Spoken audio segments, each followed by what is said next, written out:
Chennai, March 23, 2024. கதை எண் 11. பொய்யும் மெய்யும். மஞ்சுமல் பாய்ஸ் எக்ஸ்பீரியன்ஸ் தான் அது. ஆனால் நிஜமா நடந்ததா இல்லையா என்று மட்டும் கேட்டு விடாதீர்கள். 6 மாதம் கழித்து தான் வீட்டில் சொல்லணும் என்று முடிவு செய்திருக்கோம்.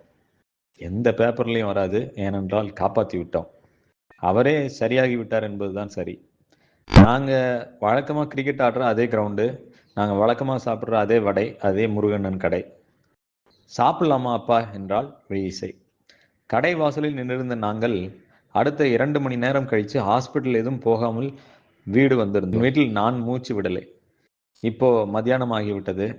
காலை சாப்பாடு கூட வீட்டில் சாப்பிடல. தினமும் செய்கிற சேவர்ஸ் பயிற்சியில் எதையும் செய்யலை. ஒருவேளை என்கிற எக்ஸசைஸில் நாங்கள் ஆடின கிரிக்கெட்டை சேர்த்துக்கலாம். ஹால் எல்ராட் என்பவர் அதிசய காலை என்கின்ற பெயரில் தியானம், நாட்குறிப்பு, எழுதுதல் போன்றவற்றை சேவர்ஸ் பேக்கேஜாக சொல்கிறார்.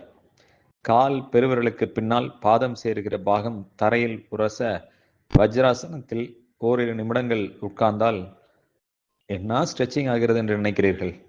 எல்லா லிகமெண்ட்டுகளையும் நன்கு இழுத்து கட்டிவிடும் போல. உன் வார்த்தையை தட்டமாட்டேன் விழிசை. வா சாப்பிடலாம் என்று சாப்பிட ஒப்புக்கொண்டேன்.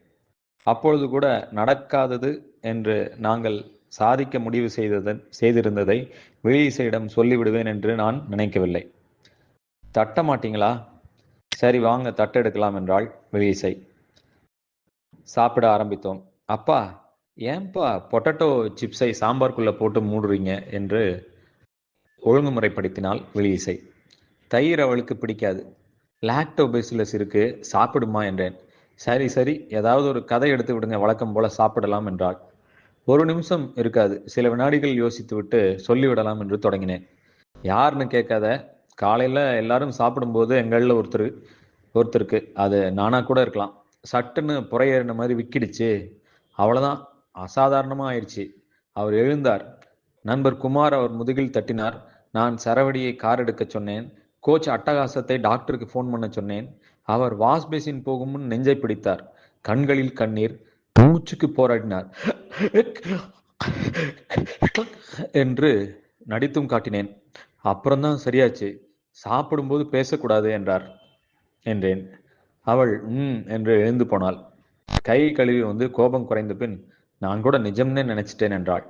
பொய்யை உண்மை மாதிரி சொல்லி நம்ப வைக்கும் திறமைசாலிகள் இருக்கிறார்கள். சமயத்தில் உண்மையை பொய் மாதிரி சொல்வதும் திறமைதான். அதுவும் தேவை போல. அது இருக்கட்டும். நான் சொன்னது பொய்யா மெய்யா என்று எனக்கே தெரியவில்லை.